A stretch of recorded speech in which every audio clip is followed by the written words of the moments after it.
দেখো আমরা বড় চার্চটাতে চলে আসলাম, এসে দেখি বাপ রে বাপ, ভেতরে এতটাই ভিড় যে কিছুই আর বলার নেই। দেখো শুধু মানুষের মাথাগুলোই খালি দেখা যাচ্ছে।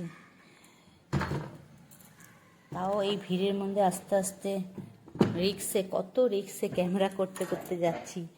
এদিকে ভয়ও লাগছে, যদি হাত থেকে ক্যামেরাটা নিয়ে যদি কেউ পালিয়ে যায়, ফোনটা নিয়ে যদি কেউ পালিয়ে যায়। তো ভেতরে আস্তে আস্তে গেলাম, দেখলাম বেশ এখানটাও সুন্দর সাজিয়েছে।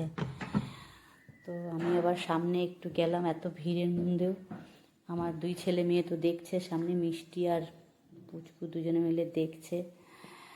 তো এখানটাও বেশ সুন্দর সাজিয়েছে। তো আমি বললাম এদিকেই বাবা একটু দেখ। তো এদিকে দেখো, তোমরা দেখো কত ভিড় হয়েছে। আর এদিকে পেছন দিকে বাপ্পাদা আর পায়েল দুজনে মিলে বেশ সেলফি টেলফি নিচ্ছে। তাই বললাম একটু বাবা ক্যামেরাটা ধর, আমি একটু সামনে যাই, একটু আমি দেখি। তো আমার ছেলে ভয় পাচ্ছিল, মা এত ভিড়। ঠিক আছে দে। তো এগুলো দেখতে দেখতে কয়েকটা ছবিও আমরা পটাপট তুলে নিলাম এই ভিড়ের মধ্যেই। তো